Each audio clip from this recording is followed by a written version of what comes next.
hello' everyone 6 জুনত মা papa anniversary আছিলে আৰু মই যিহেতু ঘৰত নাই মা পাপালৈ ছাৰপ্ৰাইজ গিফ্ট এটা পঠাইছিলোঁ আৰু এই বহুত ধুনীয়াকৈ গিফ্টটো বনাই দিছিলে মোৰ কাজিন গাৰ্গী বাই আৰু আপোনালোকেও যদি অৰ্ডাৰ দিব বিচাৰে নিজৰ স্পেচিয়েল ওৱানক যদি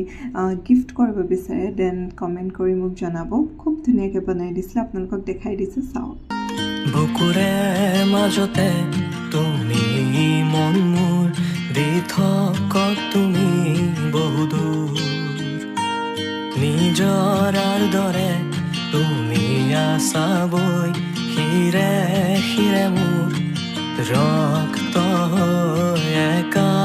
বেকা জীৱন পথৰ সান্তনা তুমি মনৰ ৰ'দালি আহে ডাৱৰ ফালি বৰষাৰ শেষত সেয়া তুমি নেকি